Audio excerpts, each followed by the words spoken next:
Bahrain agreed to do the same last week.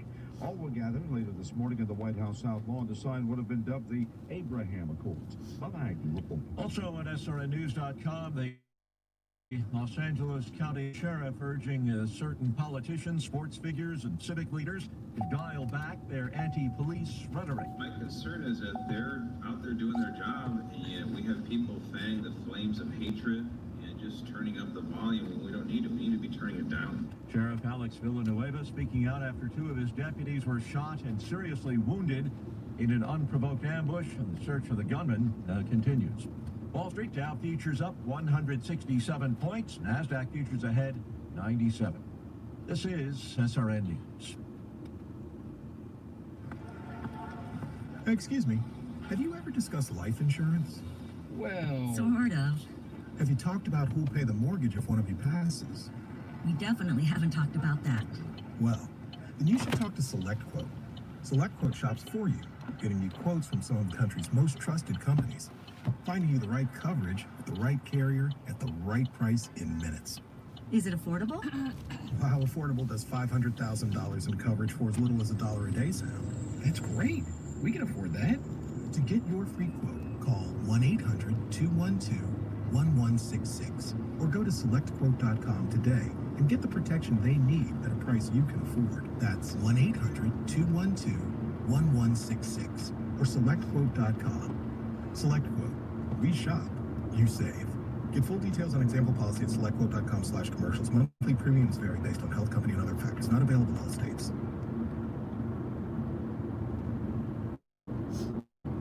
Or persecution news. Time both parties, President Trump. This is SRN News.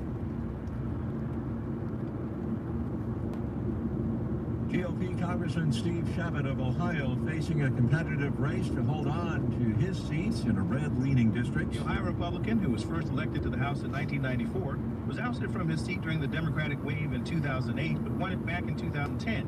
While President Trump won the district by 6 points in 2016, Democrats are vying to once again unseat the incumbent congressman, with the Democratic Congressional Campaign Committee reserving nearly $1 million. Districts lean more Republican and noting that he survived the Democratic wave of 2018. Bernie Bennett reporting. The U.S. is blocking imports from 4 companies and 1 manufacturing plant in northwestern China. They're suspected of using forced labor from people who were detained during a crackdown on ethnic minorities in the region. More details at srnnews.com. You're listening to WMTC 99.9 FM Van Cleve and WBFC 1470 AM Stanton. Want to promote your church or business and support Christian radio at the same time? Sponsor this Mountain Gospel forecast. It's clear and 57. Today, clear with a high in the low 80s. Tonight, clear with the low in the upper 50s. Then tomorrow, clear with a high in the mid 80s. Mostly cloudy tomorrow night with low in the low 60s.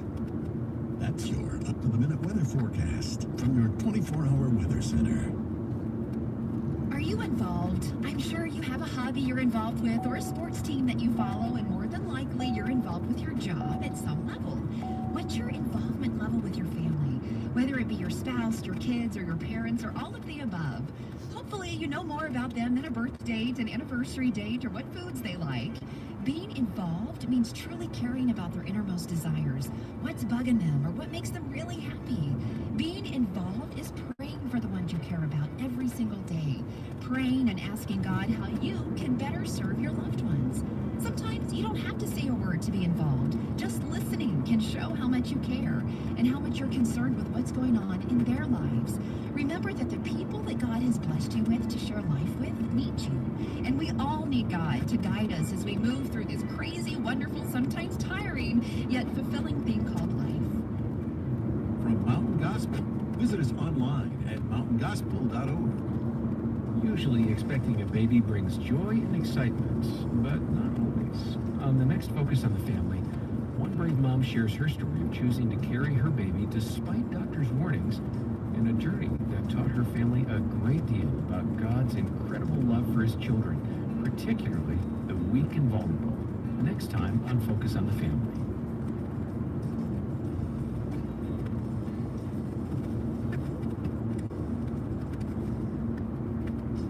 Malim's village openly delivered the gospel. When a team came and shared the message of Jesus Christ through scripture booklets from World Missionary Press, Malim recognized this was a different gospel and excitedly accepted Jesus as Savior. He understood how much God loved him. Gospel teams that shared scripture booklets in the remote areas saw lives changed and people now eager to receive and read God's Word. You can receive a free scripture booklet by calling 1-800-422-WORD. Our verse for today is found in Psalm 119:2. Blessed are they that keep his testimonies and that seek him with a whole heart.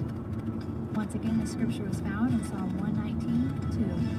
May God richly bless you through the reading of his word today.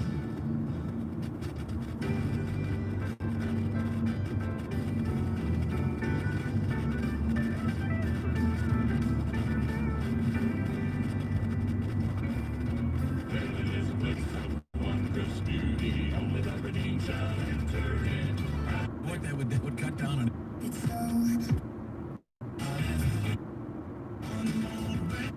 Liz and Chris on your Tuesday morning. See, I think Tuesdays are a little bit better than Mondays. Liz doesn't embrace the Tuesdays. See, in my mind, we're that much closer to the next weekend, but she frowns upon Tuesdays, and she just doesn't like them. Any Tuesday dirt today, Liz? Yes, well, at least he has a good sense of humor. Chris Evans, that is. I'll explain coming up. I bet. All right, that's coming up in about 10 minutes. Now it's Louis Capaldi, and before you go...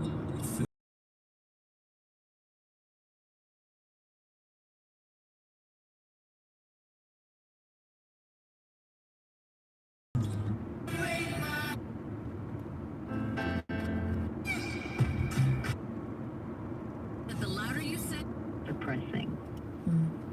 So is that behind the warning to Europe that's come out now that Europe is likely to see a big surge in coming months? Because Europe has started to ease some restrictions. I've got friends in Germany talking about how their kids are all back in school. Well, so that's what Dr. Kluger, who's our European regional director, was saying was not that it's inevitable. What he was saying was that in the winter you get circulation of other viruses, and generally people do become more ill from other things. So that would complicate the situation with coronavirus. And he was really saying, pay attention to all the measures now. But opening up the schools is something we do like to see. We want to see it done safely, but you can do it safely if you really are putting all the measures in to keep your entire community safe. You will ensure that your transmission is right down and your children can go to school, which is an essential part of their intellectual but also social development. So what do you expect this winter? I mean, I know this virus is so unpredictable at points, but you know, people are going to move inside, and you know, a lot of folks have gotten used to at least hanging out with, you know, 10 or so people in the backyard. Are you concerned that those gatherings are going to move indoors? So the indoor gatherings with poor ventilation are a huge risk, and we are saying very loudly, watch out for the 3 C's. Avoid crowds, avoid close contact, and avoid what you just mentioned, crowding, close contact in poorly ventilated settings, closed settings. So that's again why winter is a concern and why people need to think. And we're talking about building managers, we're talking about office managers, we're talking about all the people who manage the infrastructure of our society. How can we get through our winter safely? Let's talk about the vaccine, if we could. The prospects of a vaccine. I mean, we still don't even know the long-term effects of COVID-19. We've seen it affect many critical systems in the body: respiratory, pulmonary, cardiovascular, the heart. Are you concerned we still don't have enough information about this virus to effectively come up with a vaccine that will work? No, those two are two separate things. So we are indeed learning every day more about what this virus is doing in the body. But remember, that's a living thing. That's affecting your systems in your body. But what the vaccine does is takes either a little bit of protein or a little bit of genetic material and adds it to something else. So it's not a a living thing. It's just a means of tricking your immune system into giving you some protection so that when you meet the real virus, it doesn't have the means of entering your body.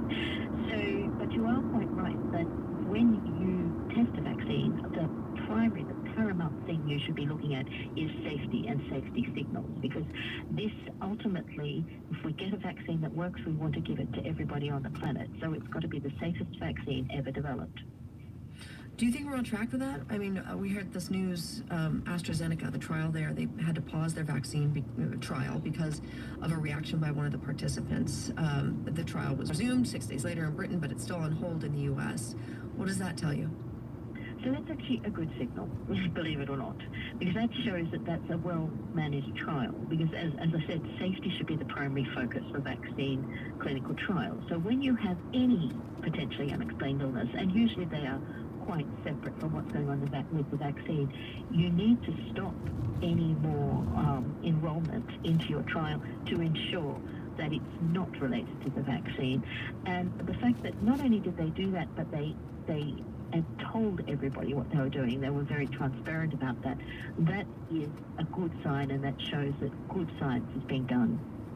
What do you make of Pfizer, the U.S. drug maker, saying they could have a vaccine ready for distribution by the end of October?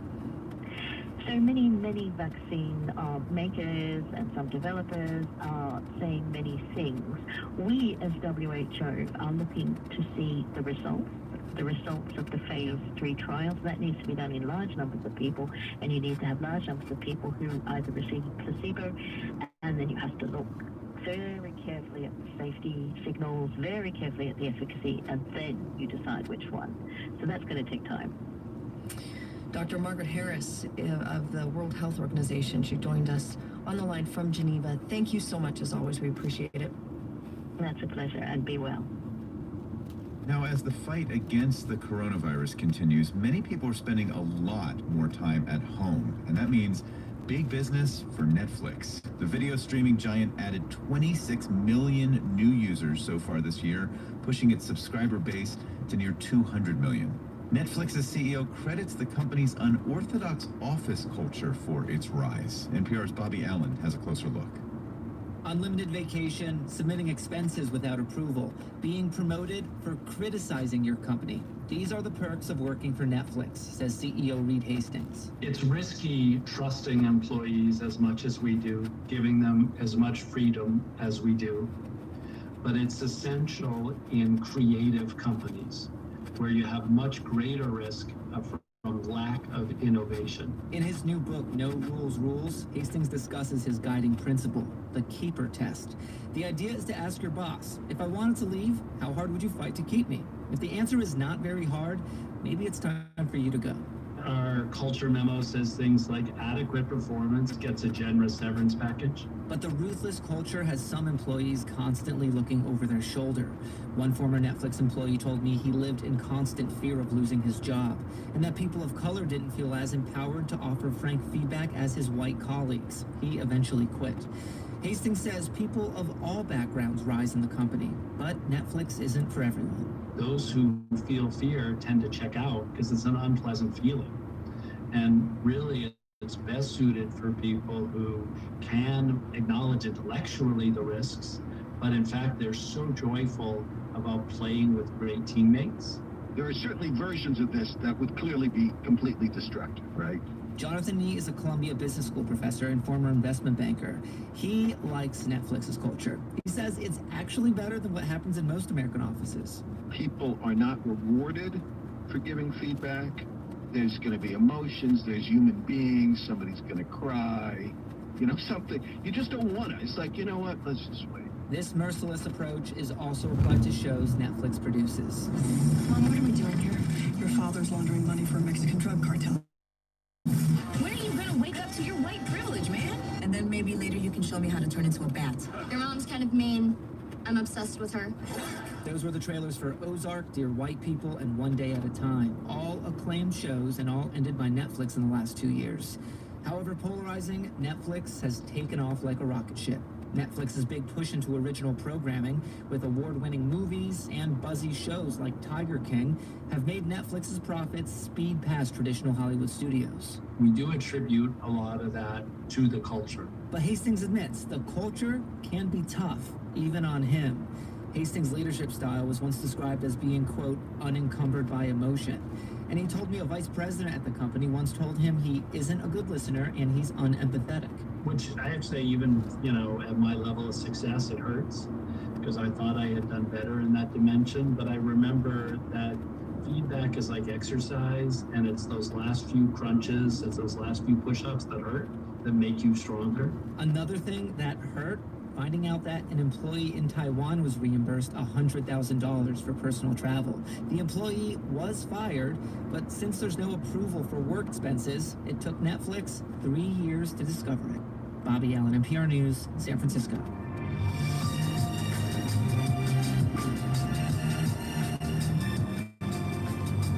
And later today on All Things Considered, Japan debates the development of ballistic missiles with the increasing threat of North Korean and Chinese missiles and a tenuous alliance with the United States. They've grown up with the U.S.-Japan alliance as the framework within which Japan thinks about its security. They don't have a conversation that says, so what do we do if the alliance doesn't work?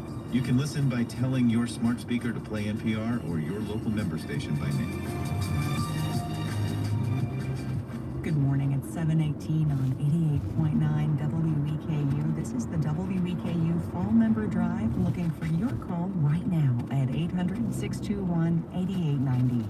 WEKU is supported by the Cabinet for Health and Family Services. Kentuckians with COVID-19 may receive a call from 844-KY-TRACE to identify potential exposure and offer medical care information.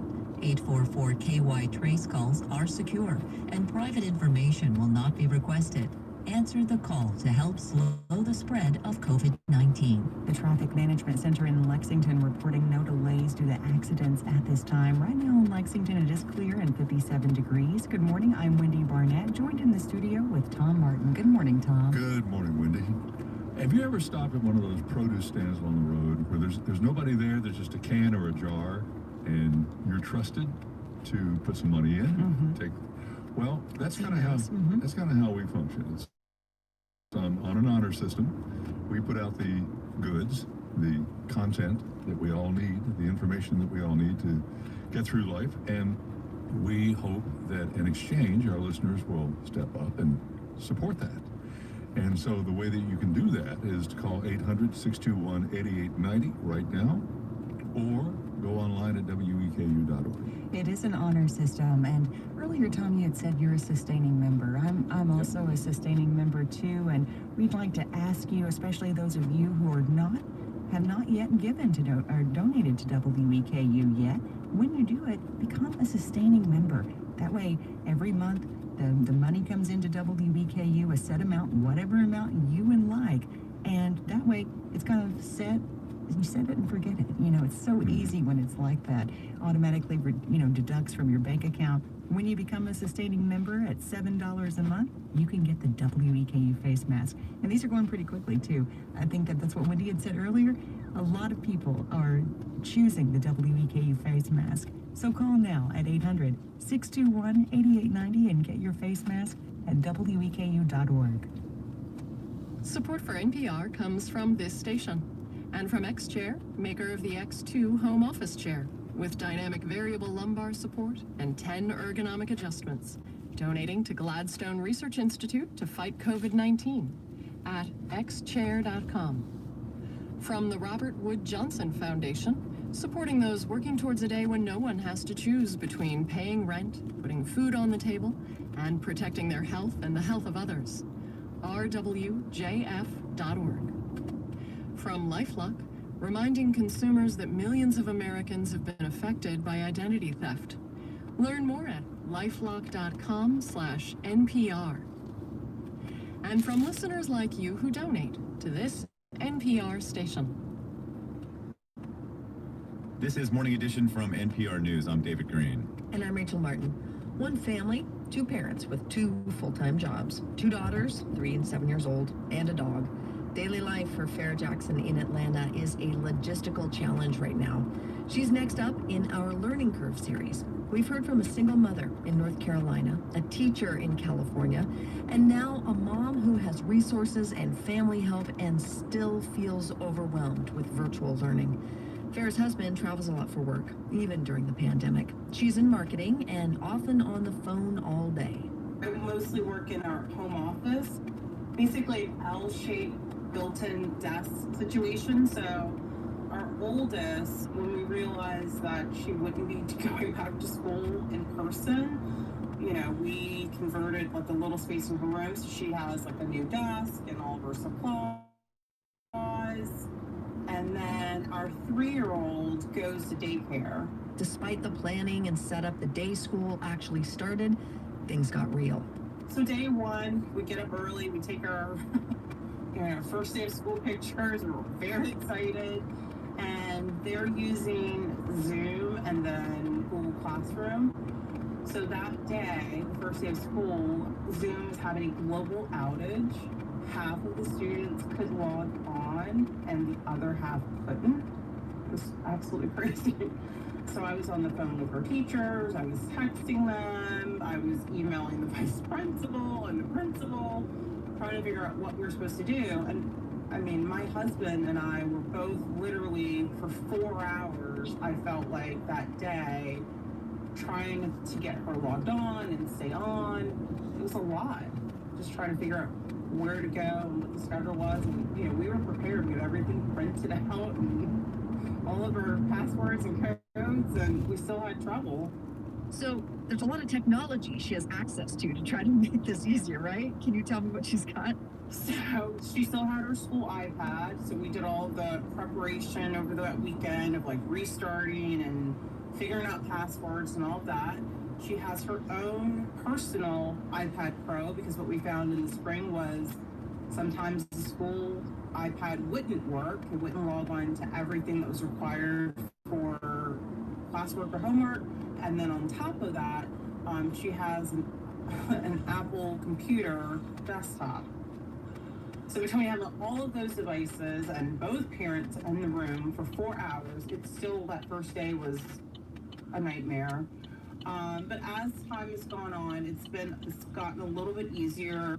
So you feel at this point, now that you're 3 weeks in, do you feel like you've got a rhythm to this? I mean, you sound okay. Are you okay?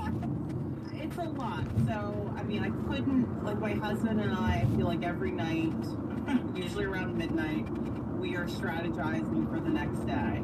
Because while I work from home, there's still things that I need to do during the day. So typically what happens is, like this morning, my husband was the one that got up early and got the girls dressed. While he was doing that, I was downstairs making breakfast. And then normally I have to log into my older daughter's Zoom meeting. I try to do 20 minutes before the start of school because sometimes her school iPad can take that long to like connect to Zoom. Oh yeah. And so then once she's good, then my husband is then, like this morning, dropped off our little one at daycare. Then it's my turn then to get dressed. And then my mom is retired, so she helps us. So between my mom and I, we have to figure out who's walking our dog.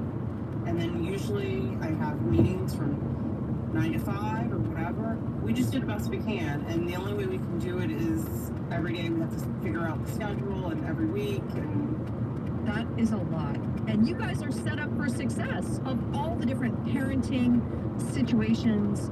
I mean, you guys have 2 incomes, you've got outside help from family, and it's still insanely stressful. Even with that, so exactly. And I feel very fortunate of our situation, but you're right, I don't know how, it's a lot to ask. I mean, I do feel extremely fortunate that we're able to, you know, keep our girls safe in the best way that we can, but also hopefully give her the education that she needs. Farrah and her family are Black. Statistically speaking, they are more likely to get COVID than people who are white. For Farrah, that knowledge and the fact that her job and her income help protect her from that risk is heavy. I do think that weighs on us. I think unfortunately that group has had a higher proportion of the risk factors like obesity or diabetes. I don't fall into those categories, so I feel like a little bit more removed from it because I don't feel like I'm in a risk category only because I'm Black. I also feel that my job doesn't put me at risk. When I look at other people that have more like a white collar type of job, their risk I feel like is similar to my risk. So, are you preparing for the whole academic year to be virtual? How do you,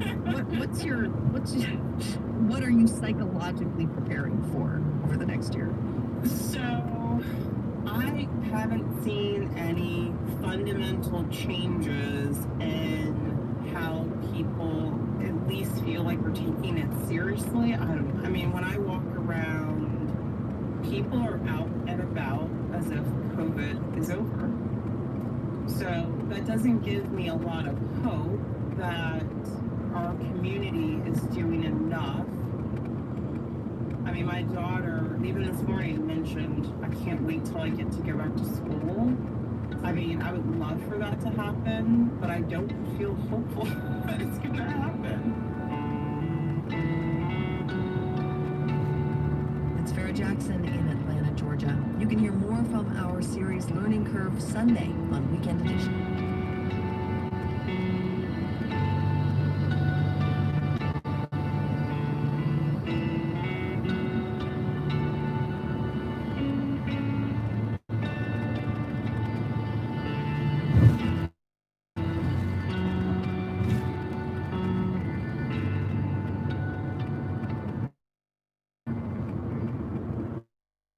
This is NPR News. Good morning, it's 7 on 88.9 WEKU. I'm Wendy Barnett. Thanks for joining us for Morning Edition. This is the WEKU Fall Member Drive. We're looking for your donation right now at 800-621-8890. The Traffic Management Center in Lexington reporting no delays at this time. WEKU is supported by the Cabinet for Health and Family Services. Kentuckians with COVID-19 may receive a call from 844-KY-TRACE to identify potential exposure and offer medical care information. 844-KY-TRACE calls are secure and private information will not be requested. Answer the call to help slow the spread of COVID-19. With WEKU News, I'm Stu Johnson. Some 1,700 employees of a bankrupt coal mining company would get up to $17.3 million in back pay under a proposed class action settlement. Ned Pillersdorf is an attorney for the former employees of Milton, West Virginia-based Black Jewel in Wyoming and Appalachia. Pillersdorf tells KTWO Radio the workers could get checks early next year depending on the outcome of bankruptcy court hearings. The bankruptcy put about 600 employees in Wyoming and 1,100 in Appalachia out of work. Governor Beshear is telling local school officials, as a general rule, he will not be making any more recommendations about in-class or virtual education come September 28th. He asked school leaders to wait until that date before deciding about moving forward with in-person instruction. During yesterday's briefing, a process for parents and schools to report COVID-19 cases was unveiled. Public Health Commissioner Dr. Stephen Stack said local control is based on a positivity rate under 6%. Now, if the test positivity goes up to 10%, the hospitals are running out of beds, then we're going to come back and we're going to step in and we're going to give different guidance if it's above those levels. Governor Beshear, meanwhile, also reported 342 cases of coronavirus Monday, along with 5 new deaths. We'll expect sunny skies today and the high in the upper 70s. Good morning, I'm Wendy Barnett, joined in the studio with Eastern Standard host Tom Martin. Tom, it's such a pleasure to have you this morning. Well, thank you, Wendy. Great to be here. And we want to thank Miriam Sekhan. I hope I'm pronouncing that right, Miriam. She's an existing member. She is a sustainer, and she has re-upped. And she says that her car radio is always tuned to WEKU, and I'm just like that, Miriam. I can't imagine moving that dial. Well, thank you so much, Miriam, for letting us know that you appreciate WEKU and we appreciate you. Absolutely. I I wanted to share with our listeners something that's going on with Eastern Standard, if that's okay. Absolutely, tell us. Yeah, it's and this is an ever-evolving aspect of Eastern Standard that we've kind of been developing over time. But if you go on our website, which is this is the show's website, esweku.org, you will see series, and if you click on that series tab, you'll find the list of series interviews that we have going on. And they've been evolving. They will evolve as events warrant. But so far, right now we're doing a weekly series on teaching in a pandemic and running a school in a pandemic. We so far have talked with quite a few Eastern Kentucky public school teachers. Now we're into superintendents. Next up will be some students on what they're experiencing, and we hope to get around to staff as well. We have a brand new one starting up that will be hosted by UK African American Studies professor Gerald Smith, and that will be on racial justice and equality. That'll be ongoing. We have a series that is occurring monthly on the 19th Amendment, 100 years later after its ratification. Tom Eblin, formerly columnist for the Herald Leader, now with the Carnegie Center for Learning and Literacy, is doing interviews with Kentucky authors. Chris Begley has a series called Future Tense, where he's talking with the people about how they're handling the pandemic and what they see on the other side of it. Lee Todd, the former UK president, is doing one that connects the dots between entrepreneurialism, education, and economic development. We have EKU psychologists Melinda Moore and Teresa Botts on mental health issues in Eastern Kentucky. Carla Gover, singer-songwriter, she's doing one, and we hope that you will help us keep these and future series going. Call us up at 800-621-8890, weku.org online. Thank you so much for your support. Support for NPR comes from this station and from C3. C3.ai software enables organizations to use artificial intelligence at enterprise scale, solving previously unsolvable business problems. Learn more at c3.ai.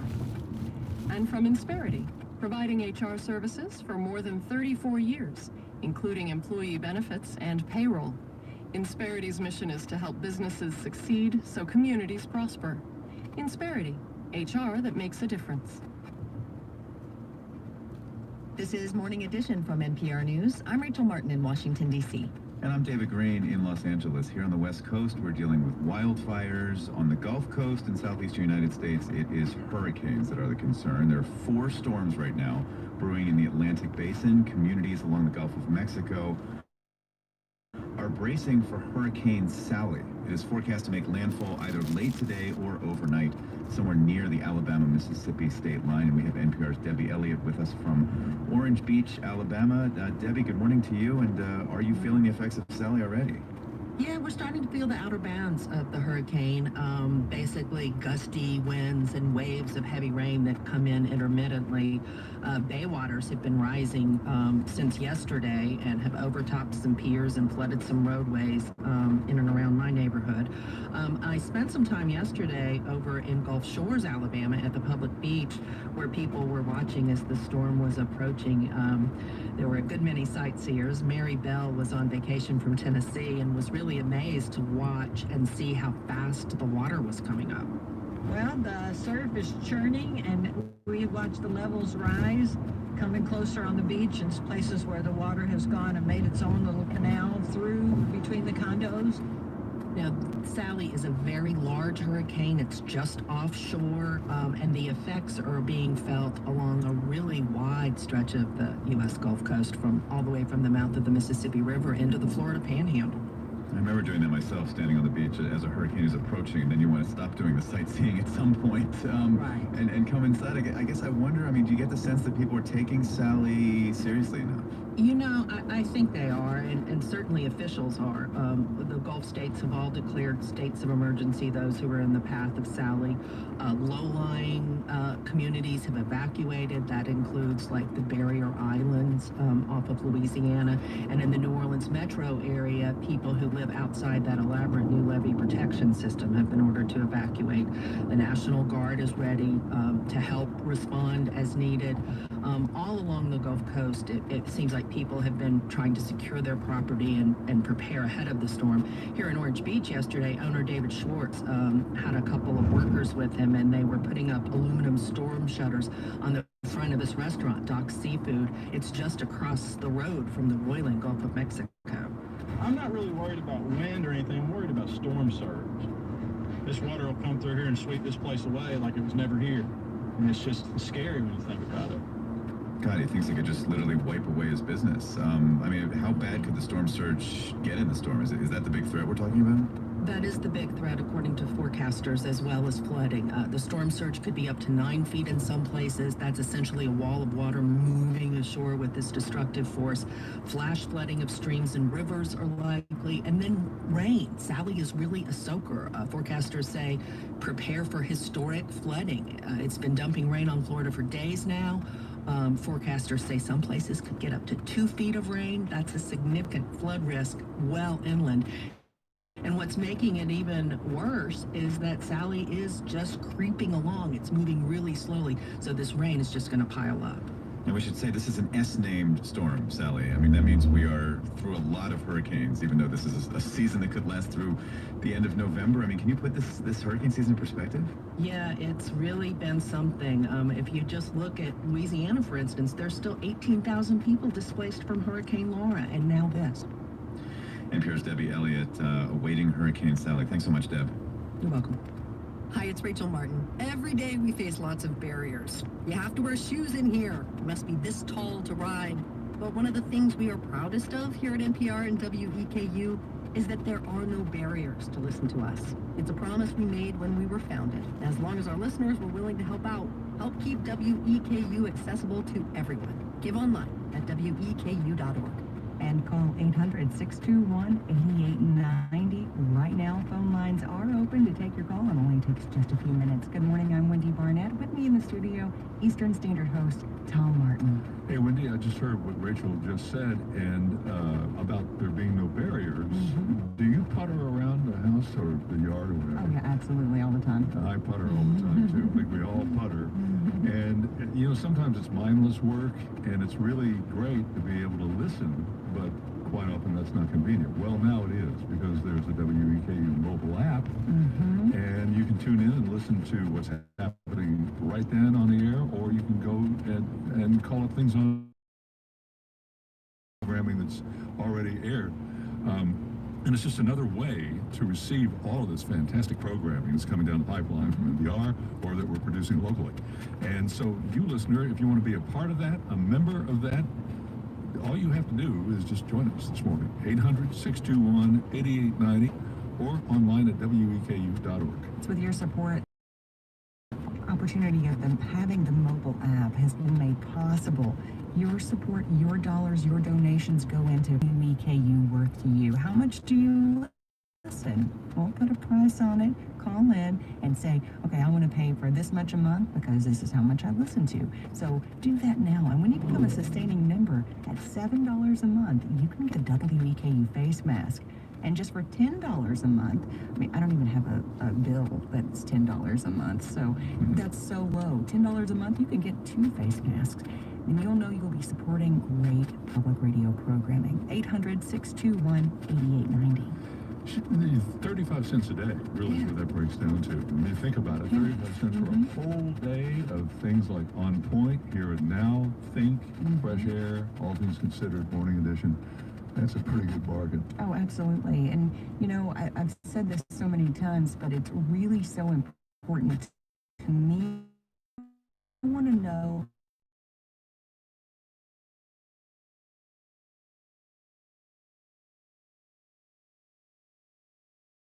is always changing. I tune to WEKU.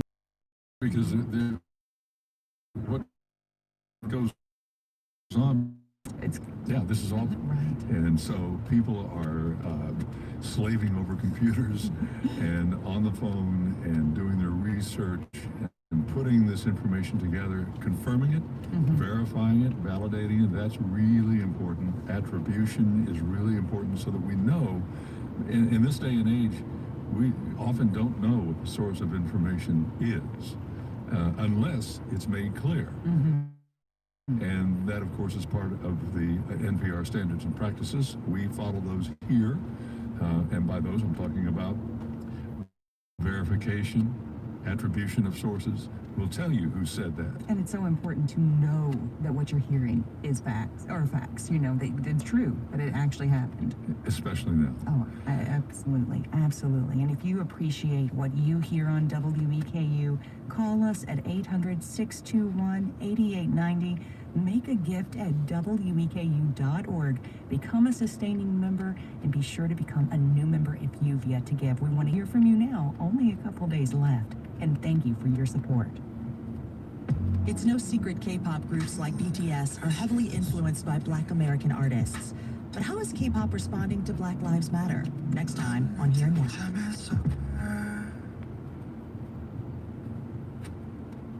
Ready or not, the 2020 election is coming, and on the road to November, you need facts and expert analysis. Well, here at NPR, we do that. Plus, we give voice to the people actually living the issues. 2020 election. It's time to listen.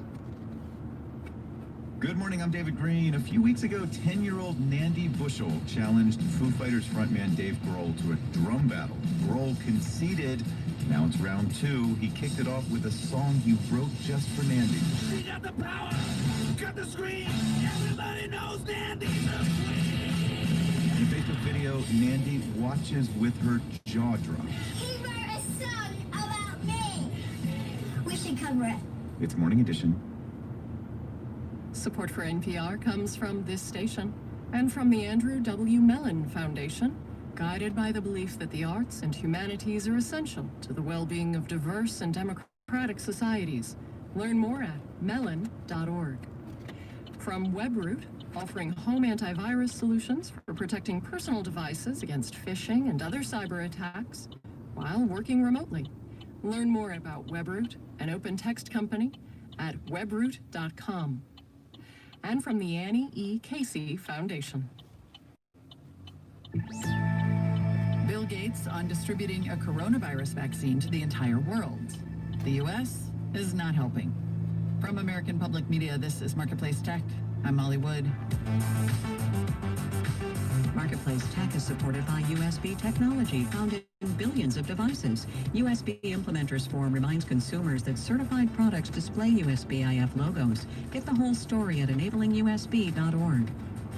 And by Mimecast, offering email security. Mimecast is dedicated to protecting companies from spam, phishing, and other email-based cyber threats. More at mimecast.com. Relentless protection, resilient world. Many organizations are working toward a COVID-19 vaccine.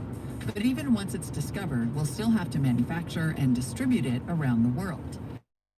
That is a way out of a crisis that has devastated the global economy and, according to a progress report from the Gates Foundation, has actually reversed progress towards poverty, education, curing diseases.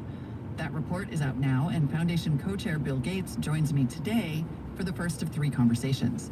I asked him about the scale of the vaccine distribution problem.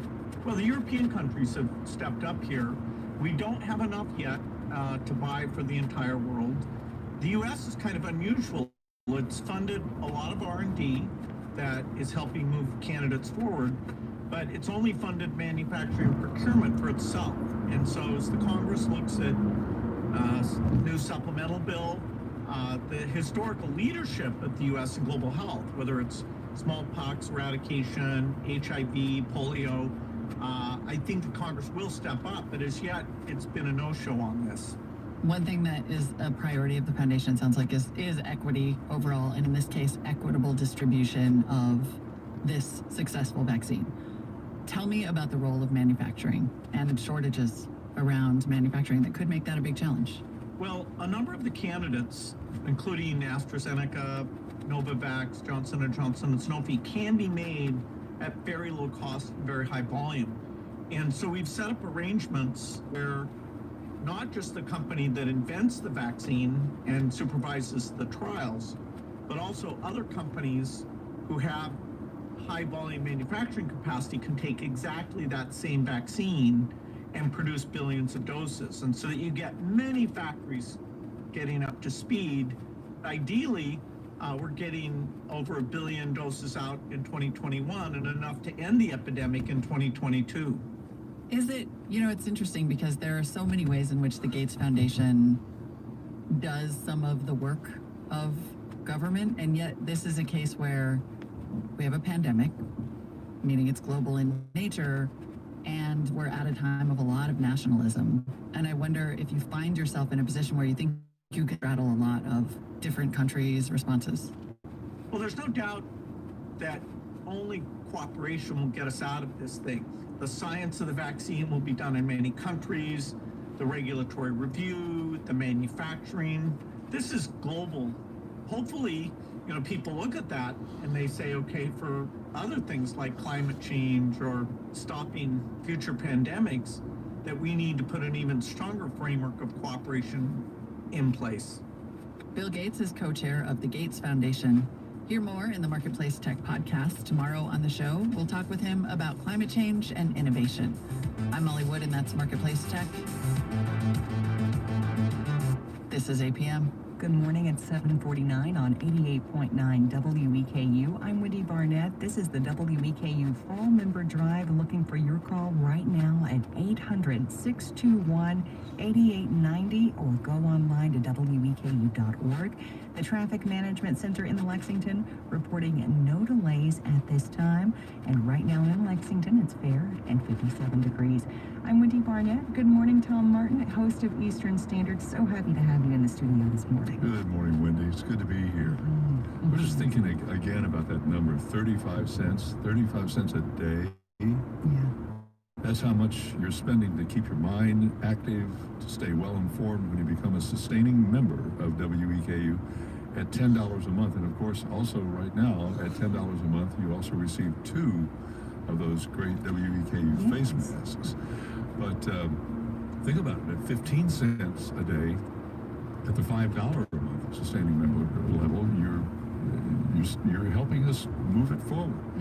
I'm a sustaining member, and when I think about what I listen to on a daily basis, every day, 7 days a week, that 35-cent investment's really going a long, long way. And yes, it is. So when you become a sustaining member, you can listen knowing that you've done your part to bring all of this high-quality news and information into your home, your car, and most importantly, into your mind and into your community. And you can help us move it forward.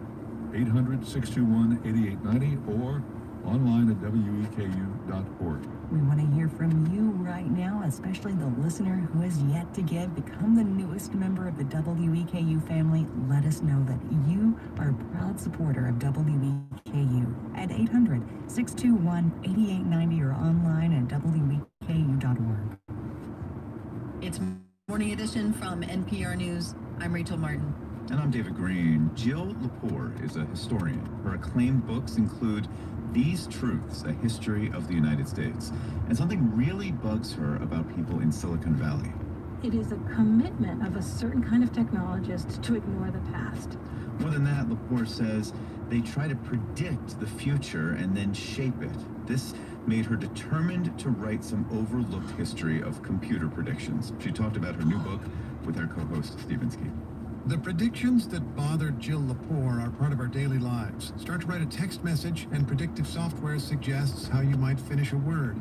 Read an article online and a computer shows you a particular ad having predicted you might respond to it. Listen to political candidates and they may be saying words that computers predicted would affect you.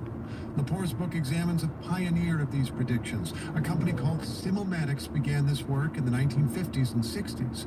They started in politics despite widespread concern that computers would manipulate voters. People set all of that aside and went on with the kind of heedless, disruptive innovation that characterizes our own day. Lepore's book is called If Then.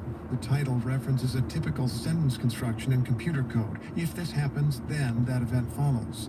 Simulmatics founders worked for presidential candidate John F. Kennedy in 1960 when their work was controversial enough that Kennedy denied it. Simulmatics claimed credit for Kennedy's victory, and they did provide his campaign with an awful lot of advice. They wrote reports for him on a number of issues.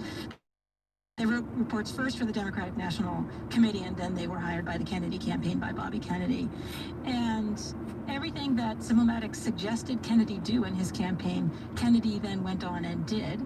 And so even before he won very narrowly, but even before he won, Simulmatics had started taking credit for his victory, and then they were doing this kind of big publicity blitz, taking credit for Kennedy's victory. And the Kennedy campaign was like, wait a minute, we were going to use you. We didn't think you were going to use us. Like, we did not actually want the world knowing that we used a computer analysis company to, there's no way to establish, like, would Kennedy have done those things anyway? Like, speak forthrightly about his Catholicism, say, take a stronger stand on civil rights. But everything they did suggest that Kennedy do, Kennedy did. You have a number of passages where you connect Simulmatics' story to the present, and I'd like you to read one of them. It's early on, page 5, the first full paragraph. Would you read that for us? Sure. Simulmatics' legacy endures in predictive analytics, what-if simulation, and behavioral data science. It lurks behind the screen of every device. Simulmatics, notwithstanding its own failure, helped invent the data-mad and near-totalitarian 21st century, in which the only knowledge that counts is prediction, and corporations extract wealth by way of the collection of data and the manipulation of attention and the profit of prophecy. Wow. So much to ask about that. First, it's a near-totalitarian 21st century. Why? There's a time when you have a certain, an afternoon, a summer's afternoon, when you pull out your phone to check the news and read your email and poke around the internet, and it lands upon you like the weight of a pallet of bricks, that everything you're doing is a form of manipulation. Your attention is being interrupted. Your next step is being predicted. And it felt to me many times when I've had that summer's afternoon feeling of being crushed beneath the weight of my iPhone, that this is psychological warfare, that we are paying to have a psychological war waged against us every moment that we open up these apps. These methods, all of these methods, interrupting you, distracting you, commodifying your attention, all of these things come from psychological warfare, and then they're newly strengthened and accelerated with the advances of computer technology and the prediction of human behavior. And I don't really see where I agreed to that. I mean, I live in a democracy. I believe in the consent of the governed. We live in a free market economy, fine. People can sell you stuff. But I don't know when I agreed to sign up, terms of service notwithstanding, to have my... You probably did click accept on this at some point, but go on. I did. Okay, in a formal sense, I agreed. But now I just want to say, I don't agree. I don't, at what point do we say stop to that?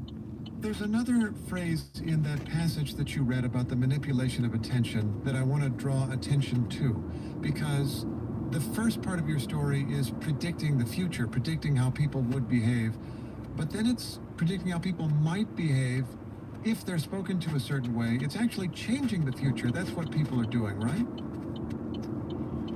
Yeah, I do think that is what you need to do now if you're founding a new company in Silicon Valley. Someone just sent me an announcement yesterday of a new startup that promises to sell to its clients predictions about the fate of every piece of federal and state legislation that might affect your business, which, first of all, that's malarkey. You can't actually predict what's going to happen to federal and state legislation. But to me, in some ways, it's almost worse than, endless lobbying somehow. Like, just to make money off the, like, where is the commitment to we live in a society of political equals who are equally enfranchised, and we